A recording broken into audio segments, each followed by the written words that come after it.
Assalamualaikum warahmatullahi wabarakatuh. Kembali lagi di channel gua Halimut Studio. Kali ini gua akan menceritakan sebuah kisah horor yang berjudul Bayangan di Jendela Dapur. Kisah ini kita dari narasumber, yaitu kita sebut aja namanya Andin. Kejadiannya tahun 2018. Jadi dia mengontrak di sebuah kontrakan yang 100 ribuan. Gimana kisahnya? Stop kalian senyum bro. Mari kita dengarkan kisahnya.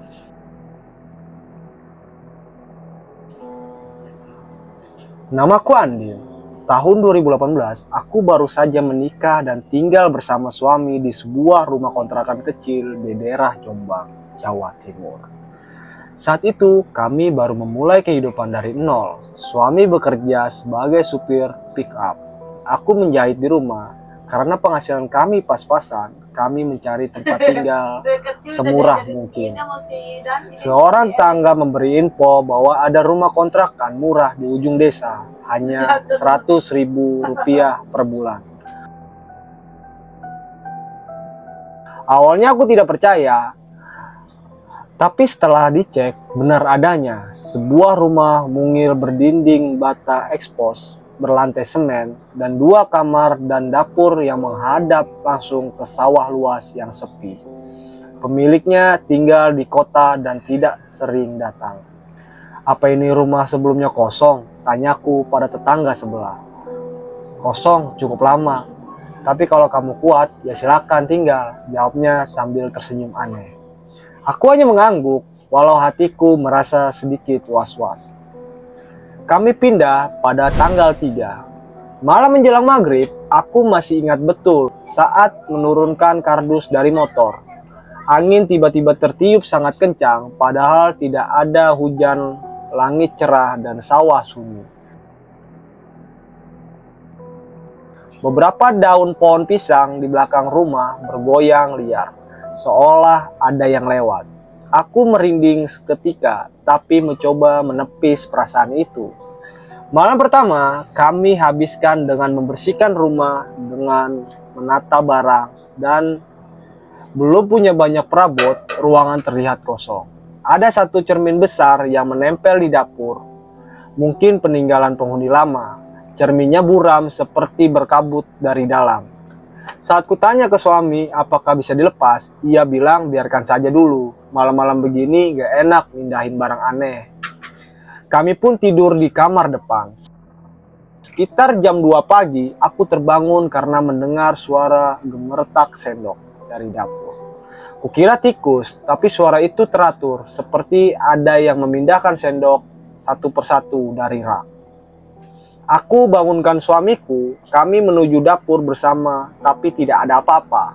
Semua sendok masih di tempatnya, tidak ada tikus. Tapi anehnya, cermin di dapur seperti basah oleh embun.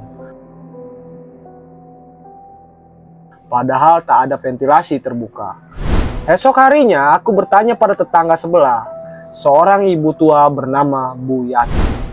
Awalnya ia enggan bercerita, tapi setelah didesak, ia akhirnya berkata lirih. Dulu ada pengantin baru juga tinggal di situ, tapi istrinya meninggal, katanya terpleset di dapur waktu tengah malam. Tapi orang-orang bilang dia melihat sesuatu di cermin malam itu.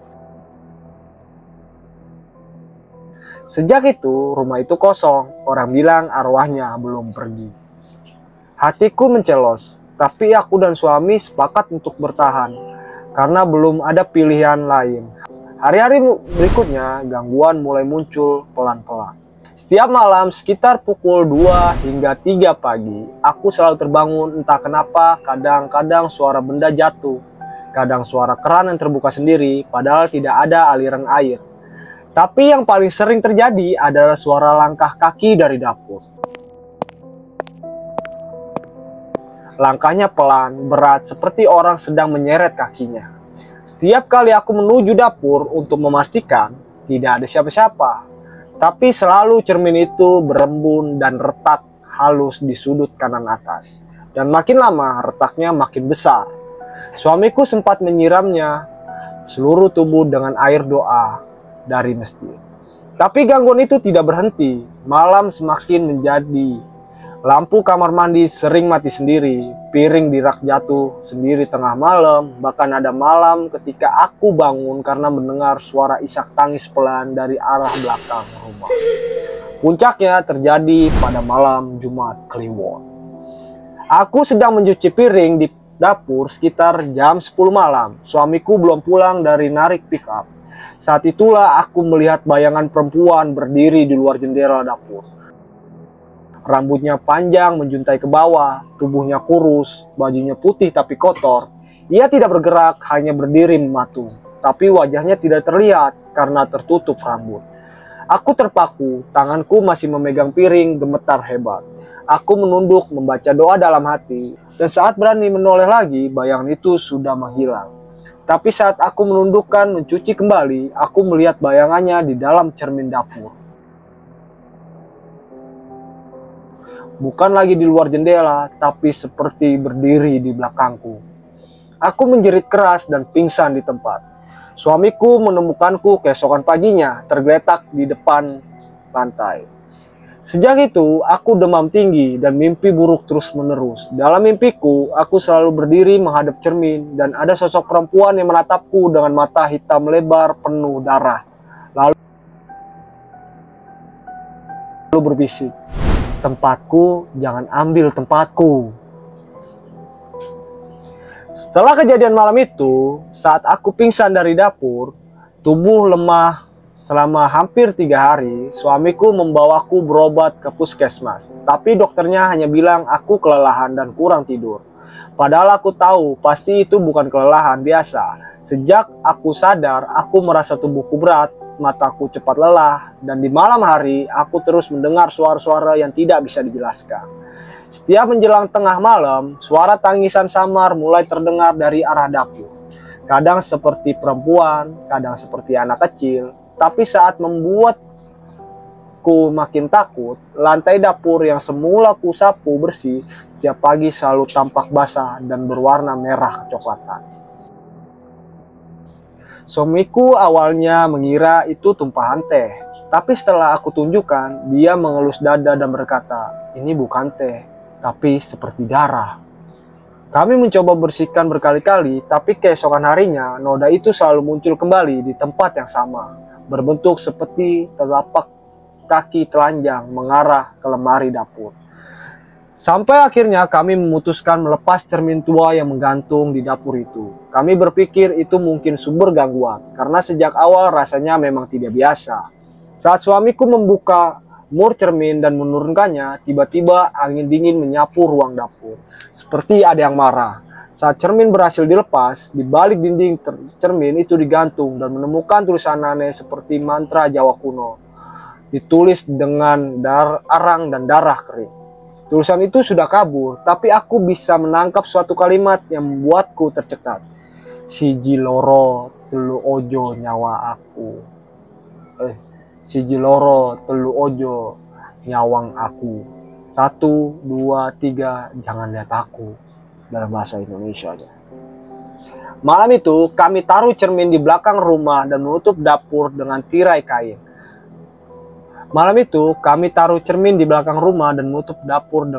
kain. Kafan pemberian tertua di sana. Seorang ustadz dari musola dekat sawah kami panggilkan untuk ruqyah rumah. Ustadz yaitu bernama Rifai, pria berusia 50 tahun, datang dengan tasbih dan air doa. Ia berkeliling rumah sambil membacakan ayat-ayat suci dengan lantang. Tapi ketika masuk ke dapur, wajahnya langsung berubah tegang. Di sini bukan sekedar tempat tinggal, ini bekas ikatan. Kami terdiam.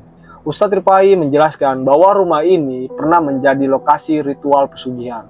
Salah satu syarat pesugihan adalah mempersembahkan arwah perempuan yang diperangkap di cermin sebagai penjaga keberuntungan. Dan jika cermin itu tidak dimusnahkan dengan benar, arwah itu akan terus menempel, mengganggu siapa saja yang tinggal di rumah. Siapapun yang tinggal di sini akan dianggap mengambil tempatnya, ucap sang ustadz. Seketika itu aku ingin bisikan yang kudengar saat mimpi dan saat pingsan, "Jangan ambil tempatku." Ustadz Piripai menyarankan agar kami segera membakar cermin itu bersama mantra pembebas arwah. Malam itu kami menyalakan api di perkarangan belakang. Cermin tua yang sebelumnya dibungkus kain putih ditaruh di atas tumpukan kayu. Begitu api dinyalakan dan mantra dibaca, cermin itu tidak langsung terbakar. Api seakan menolak menyentuh permukaannya. Baru setelah ayat kursi dibaca 3 kali dan air doa disiramkan, cermin itu retak dan meledak kecil, mengeluarkan suara jeritan seperti suara perempuan kesakitan. Aku menutup telinga dan menangis. Suamiku memeluk erat. Saat api terakhir melahap seluruh cermin, langit mendadak berpetir. Meski tak ada hujan, kami semua tahu itu bukan peristiwa biasa. Beberapa hari setelah pembakaran cermin, rumah terasa lebih tenang. Tak ada lagi suara langkah kaki, tak ada suara tangis, dan lantai dapur tak lagi berwarna merah. Kami bisa tidur dengan tenang meski diliputi was-was. Namun gangguan itu tidak benar-benar hilang. Suatu malam sekitar seminggu setelah pembakaran, aku bangun karena mimpi buruk. Dalam mimpi itu, aku kembali berdiri di dapur, tapi suasana jauh lebih gelap. Dindingnya basah dan dari langit-langit menetes darah. Di ujung dapur ada seseorang perempuan menggantung dengan kain putih menjerat lehernya. Wajahnya hancur, tapi matanya masih terbuka dan menatapku. Ia berbisik dengan suara seperti retakan kaca. "Kamu sudah bebaskan aku, tapi belum selesai." Aku terbangun dengan napas memburu dan leher terasa dicekik. Kulihat di cermin meja risas. Aku terbangun dengan napas memburu di leher terasa seperti tercekik. Ketika kulihat di cermin kecil meja riasku, leher ada bekas merah melingkar. Aku tidak berani bilang ke suamiku saat itu, tapi aku tahu gangguan ini bukan hanya tentang cermin. Ada entitas lain, mungkin sesuatu yang lebih kuat mengikat arwah perempuan itu di tempat ini. Mungkin sosok yang melakukan pesugihan dulu masih belum selesai. Sejak mimpi tentang perempuan tergantung itu, aku merasa tidak bisa lagi menunda. Meski cermin itu sudah dimusnahkan, entitas yang mengikatnya seperti yang dikatakan Ustadz belum sepenuhnya pergi. Aku semakin yakin bahwa rumah kontrakan ini menyimpan sesuatu yang kelam di masa lalu. Suamiku, Arya, awalnya skeptis, tapi setelah melihat bekas merah cekikan di leherku saat pagi itu, ia mulai percaya bahwa mimpi yang kualami bukan sekedar bangun tidur. Ia mulai percaya bahwa mimpi yang kualami bukan sekedar bunga tidur. Terlihat lagi, ia sendiri juga mulai sering merasa seperti diawasi, terutama saat berada di dapur malam-malam. Suara bisikan yang tidak jelas, getaran tanah yang pelan seperti langkah di bawah kaki. Pada suatu siang, saat aku sedang mengepel lantai dapur, kain pelku nyangkut di salah satu ubin yang agak renggang di sudut belakang dekat dinding. Saat kupijak, ubin itu sedikit goyang. Penasaran, aku coba congkel dengan pisau tumpul. Arya melihatku langsung dan membantu dengan linggis kecil. Dengan sedikit tenaga, ubin itu terangkat. Di baliknya kami melihat lubang kotak seperti penutup ruang bawah tanah. Ukurannya cukup kecil, cukup untuk satu orang dewasa merangkak. Penutupnya terbuat dari kayu tua yang sudah rapuh. Saat dibuka, keluar bau busuk menusuk seperti bangkai lama yang membusuk bercampur tanah lembab. Aku langsung mual, sementara Arya menyalakan senter HP dan mengintip ke dalam. Seperti ruang kosong, kayak ruang persembunyian atau sumur tua, katanya pelan. Kami memutuskan untuk tidak masuk dulu, tapi malamnya aku kembali bermimpi. Kali ini mimpinya sangat jelas. Dalam mimpi itu aku berdiri di atas lubang yang sama, dan dari dalam keluar tangan-tangan hitam penuh luka, menarik-narik bajuku. Di sekelilingku terdengar suara jeritan dan tangis. "Bukan kami, buka kami, buka kami." Aku terbangun dengan peluh dingin dan langsung memutuskan besok lubang itu harus dibuka dan dibersihkan. Pagi-pagi kami kembali menghubungi Ustadz Rifai. Setelah mendengar cerita tentang ruang tersembunyi itu, wajah beliau langsung tegang. Kalau benar itu tempatnya, bisa jadi dulu itu tempat penyimpanan sesajen atau bahkan kuburan rahasia. Kami semua langsung merinding, tapi Ustadz memutuskan tetap melanjutkan penyelidikan spiritual dengan membawa air doa, dupa cendana, dan Al-Quran kecil. Ustadz memimpin pembacaan Al-Quran. Di awal semuanya berjalan normal, tapi saat beliau membaca ayat tentang kebinasaan setan dan jin, tiba-tiba udara sekitar menjadi sangat dingin. Dan dari lubang bawah tanah terdengar suara geraman berat, seperti suara binatang besar menggeram. Ustadz tetap tenang, ia terus membaca ayat demi ayat dengan suara lantang. Tapi kami yang berada di belakangnya merasa tanah di bawah kaki bergetar halus, seolah ada yang melihat dari dalam. Dan puncak terjadi ketika sebuah asap tipis keluar dari lubang itu. Asap itu perlahan membentuk wajah perempuan, sama seperti yang dimimpiku, tapi wajahnya sekarang tidak rusak. Ia terlihat muda, tenang, cantik, dan matanya berkaca-kaca. Ia memandangku, lalu berbisik, "Terima kasih, aku sudah bebas." Tapi dia masih ada. Lalu asap itu menghilang, tapi saat setelah itu, lantai dapur bergetar keras, dan tangisan perempuan menggema dari dalam lubang. Tangisan itu diiringi suara anak kecil tertawa kecil lalu sunyi. Kami semua saling menatap. Ustadz memutuskan menutup lubang itu permanen dengan tanah, garam, dan batu bacaan doa. Sebelum penutup, beliau sempat mengintip ke dalam melihat tulang-tulang kecil seperti tulang bayi serta ikat kepala warna merah yang masih utuh. Seminggu kemudian pemilik rumah, yaitu Bu Martina, datang berkunjung untuk menagih sewa. Kami menyambutnya di teras. Ketika kami menceritakan semua yang kami alami, awalnya ia mencoba mengelak. Tapi ketika disebutkan ada ruang bawah tanah, dapur, dan tulang bayi, raut wajahnya berubah pucat. Akhirnya ia menangis dan mengaku, rumah itu dulunya milik adik saya. Dia dan suaminya percaya pesugihan untuk mempelancarkan usaha toko, tapi syaratnya menyerahkan bayi yang dilahirkan istrinya sendiri. Bayi itu dikubur hidup-hidup di ruang bawah tanah dapur sebagai tumbal. Istrinya yang tidak kuat menanggung dosa, akhirnya gantung diri di ruang makan.